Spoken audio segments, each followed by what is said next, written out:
So let's take a step back and look in history and look at where shopping and how it's evolved. And a little fact here, I don't know if and many of you have known that about 100 years ago, people would drop their list off at the grocer, and the grocer would prepare their products and deliver them to their homes or put them literally physically in the carriages.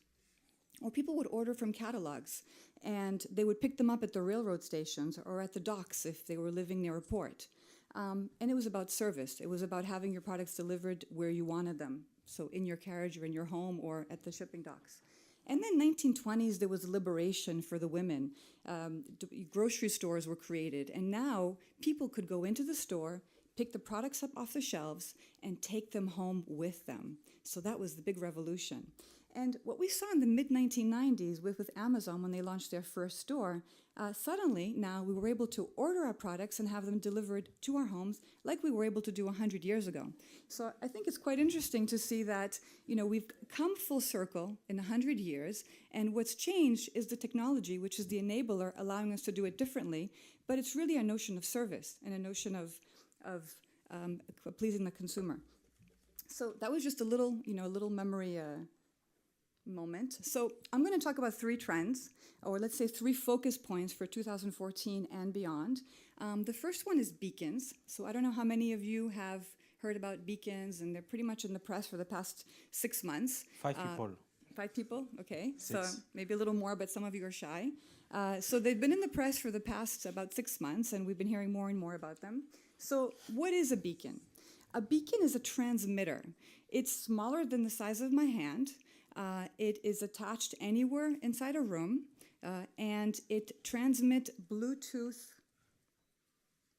Oh, God. Sorry about that. I'm just noticing my slide look a little bit strange. Normally, the title went across the front, but suddenly it doesn't. So if you can read that, excuse me. So it transmits a low-energy Bluetooth signal, which means it uses less energy, and which means that you don't need Wi-Fi or 3G to actually capture the information, or for the information to capture you. And it resonates within the systems inside the store, which are then able to send you a personalized message or a coupon or a service or whatnot to your application. So it's a link between a transmitter and a tool which is capturing and able to receive information. So that would be a smartphone, a tablet, or a connected device. Now, what's really interesting is that these beacons can basically be anything with Bluetooth, which means that your phone, your tablet, can in and of itself be a beacon of tomorrow, which means that we are all connected nonstop all the time through this new technology. And I think that's pretty scary, but personally. But at the same time, it also means that stores like Apple, and this is an Apple drawing, know when you're going into the store, where you stop, how long you stop in front of something, how you circulate through the store, how often do you come back, when you come back, where do you go, and if you're going back to the same spot, they can trigger a message that will help you convert you and help you to purchase. So if you've gone into a department store and you've looked at refrigerators twice, and suddenly you've gone in a third time, well, that store should then say, this guy's come back and looked at this refrigerator 3 times. Maybe I should offer him something to help him buy that refrigerator and walk out with it today. Okay. So where it becomes really interesting is when not only are you getting information, but you're able to use these beacons to pay. So PayPal announced the launch of their beacon back in September, and they're in the process now of rolling it out. Again, I apologize for the titles. I don't know what happened. Strange, but okay, it's life. So what happens with this beacon is that you plug it in. You can plug it in near the register. You can plug it in anywhere in the store. And they say it has about 50 feet of transmission.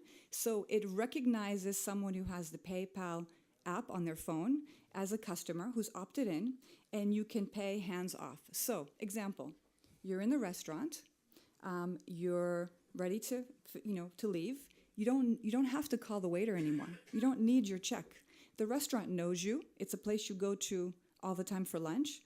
You pay as you walk out, and you haven't done a thing because the restaurant does it automatically. You've given them the right. Or your baguette every night. You don't have to have the euro that you're giving to the bakery. You walk in, grab your baguette, and they automatically charge you for it. So it's a world of hands-off, non-stop connectiveness with the retailer who knows you and knows what you're doing. Now, what's interesting with beacons, whether it's the transmitters for information or payment or whatnot in the future, is that you have the transmitter and you have the application on the other side. But everything in the middle still needs to be created. So it's a huge avenue for developers and for businesses and from business models to come that have not been out there yet, because it's a whole new way of communicating and a whole new way of consuming. So for all of you developers out there, I don't know if anyone is out there who is a developer, this is definitely an opportunity. And there are a lot of groups out there right now who are calling in developers saying, hey, come on in, join our platform, help us create. Because brands, when they realize that this is going to be big, will suddenly have to again relook at their models and how they communicate and start targeting individual people, because now you will know individual people. Trends too. Trends too, yes. I'm talking fast. No, it's okay. Okay, so the second trend, now it's not really a trend, and I did hear it once or twice by other people, is customer service. Now, you say customer service, what is she talking about? We have customer service. There are call centers and service desks, and there are online sites and all sorts of interesting customer service tools that exist today. But let me give you a scenario, okay? Now, and you tell me if this has ever applied to you. So, and I won't mention any names. You walk into a store and you say, hi, I saw this really cool X item on your site. Could you show it to me, please? I'd like to look at it. Oh, I'm sorry, that's not us. That's not my team. It's a different team. Yeah, but I saw it on your site. You are XYZ. Yes, that's us, but so that's your item. Can I look at it? No, I'm sorry. I just told you we don't have that. Okay. Well, could you maybe tell me about it, or tell me something that's comparable that maybe I could purchase? Oh, I'm sorry, I only know about the things in my store. I don't know what's on the site. So how many of you have had that experience? Come on, everyone's hand should go up. We live in France, guys. Come on, everybody's hand should go up. Yes. But these people can say they have customer service. They have an online site. They have call centers. They accept returns, right? But they don't really have customer service. Okay, sorry, I don't understand what's going on in my thing, but it's okay. Sorry. Press. Yes. Okay. Oof. Sorry. Because customer service is above and beyond a tool. Customer service is about understanding your customers. And, the titles are back.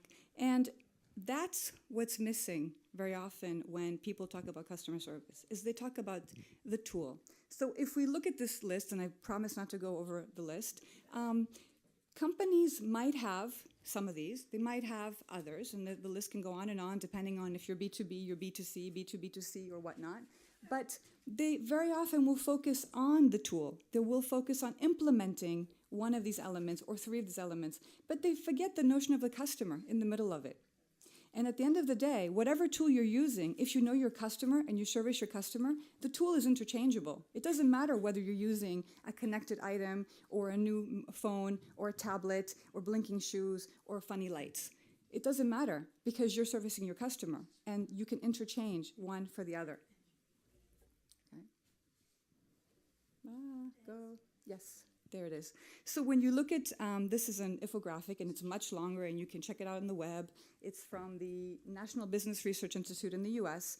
The cost of losing a customer because you have bad customer service is so high that I think when companies do the math and they realize, and a lot of them don't do it, and so they don't realize, you would invest in training your people and in offering the right service to begin with. Again, it's a great infographic. Check it out. It's lots of interesting figures on there. But in the US, it's 91% of unhappy customers will not willingly go back to the same retailer if they don't have to. I think in the UK, it's 70-something, depending on what study you look at. But it's over 50%.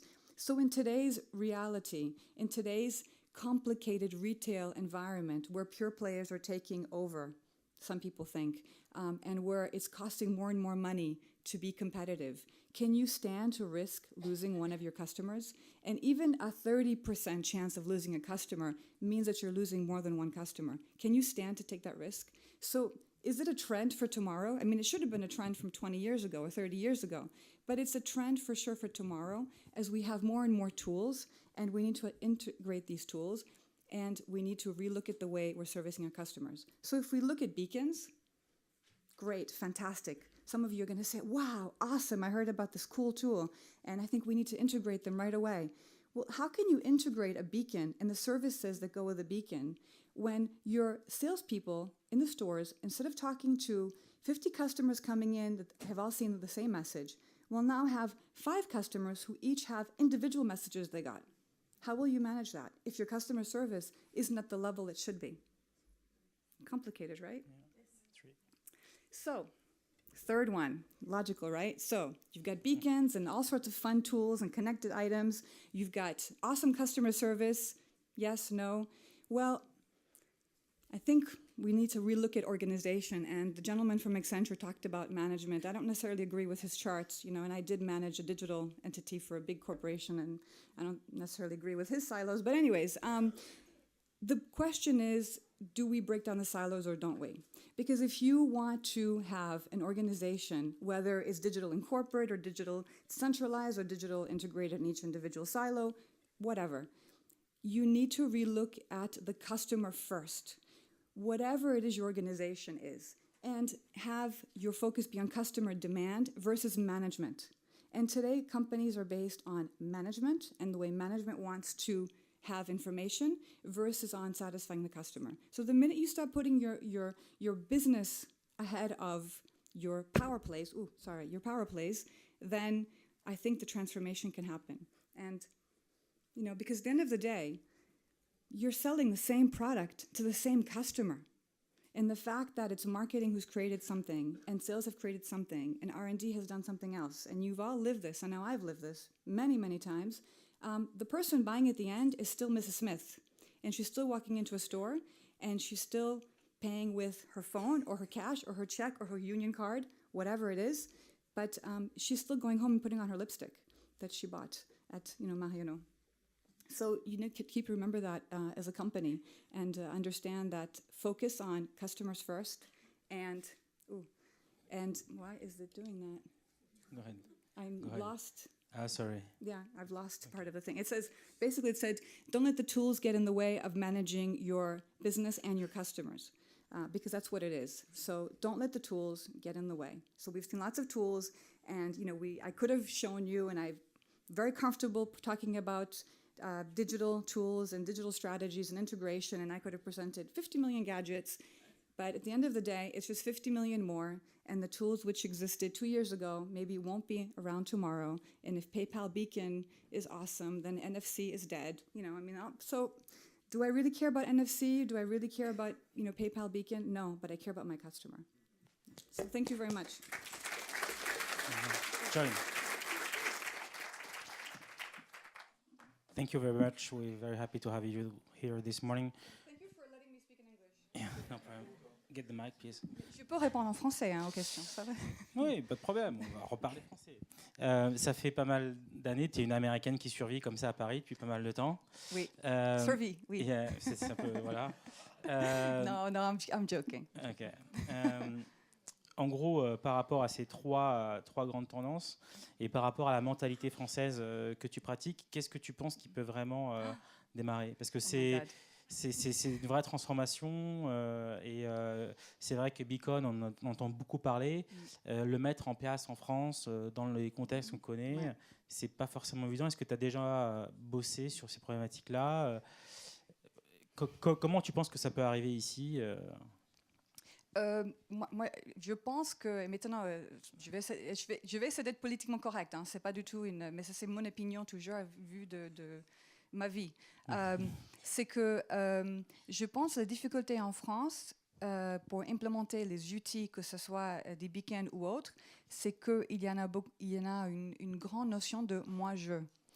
Et le moi-je qui est très... Go ahead. Sorry. Qui est très installé dans moi je suis le directeur e-commerce, moi je suis le directeur retail, moi je suis le directeur marketing, etc. etc. Et tant qu'il y a cette je pense que ça va être difficile d'intégrer des outils qui sont transverses et qui justement focalisent sur le consommateur, parce qu'il n'y a pas de consommateur dans moi-je. Voilà. Okay. Merci beaucoup. Top.